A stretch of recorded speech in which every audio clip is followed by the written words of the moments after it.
Eu sou Evaldo José Bisac Rodrigues. Sou médico otorrino e foniatra. Foniatria é a especialidade médica que diagnostica e trata desvios da maturação, da aprendizagem e do desenvolvimento.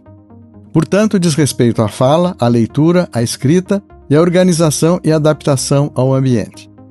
Hoje, vou falar a respeito da gagueira, que interfere de modo significativo na vida de quem a apresenta.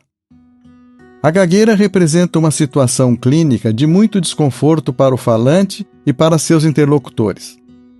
Acontece um clima de constrangimento e de aflição em que o intento do ouvinte de facilitar o diálogo só piora a situação. A tentativa de antecipar a palavra que parece que vai ser pronunciada, o desviar do olhar ou qualquer atitude que revele a intenção de encerrar a conversa, tornam a fala cada vez mais complicada. As atitudes que a família utiliza, como pedindo para ficar calmo, pensar antes de falar, tomar um fôlego mais comprido, representam um verdadeiro desastre.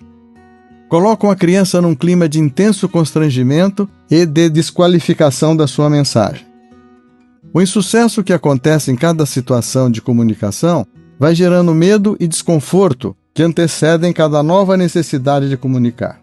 Isso vai minando a autoimagem e a autoestima.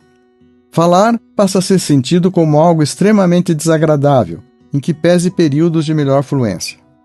Isso leva, além de fuga de situações de necessidade de falar, ao surgimento de mecanismos de apoio, aparentemente facilitadores, representados por certas palavras que destravam a fala, o uso de gestos e movimentos de mãos, de cabeça, de braços ou de pernas com o mesmo objetivo, além de relatos, quando possíveis de acontecer, com muitos rodeios que revelam a nítida necessidade de fuga das palavras que são sentidas como mais difíceis de serem pronunciadas.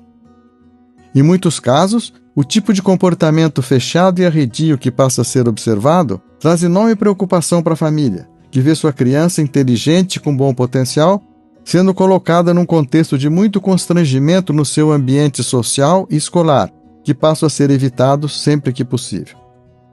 Esse comportamento reativo que leva ao engano de suspeitar que o motivo da gagueira é sempre psicológico.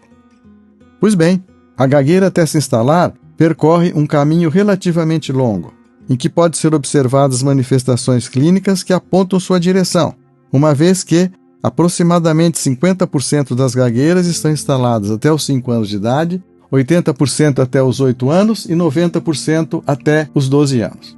Portanto, é uma patologia da infância, que tem evolução lenta e que tem como explicação popular para o seu surgimento um rico folclore.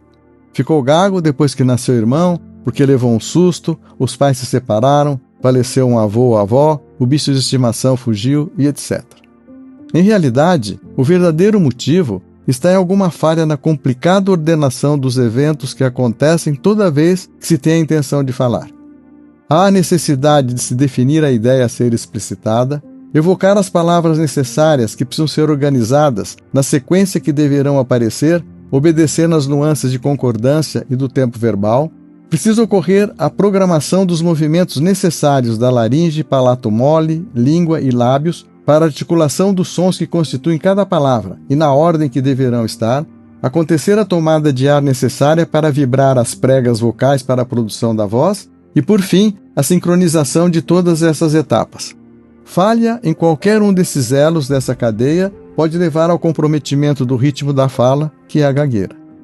Com frequência, existe a participação de mais de um desses componentes.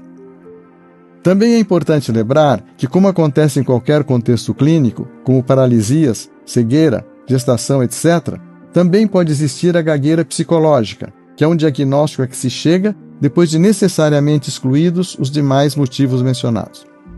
Quanto mais precoce for feito o diagnóstico clínico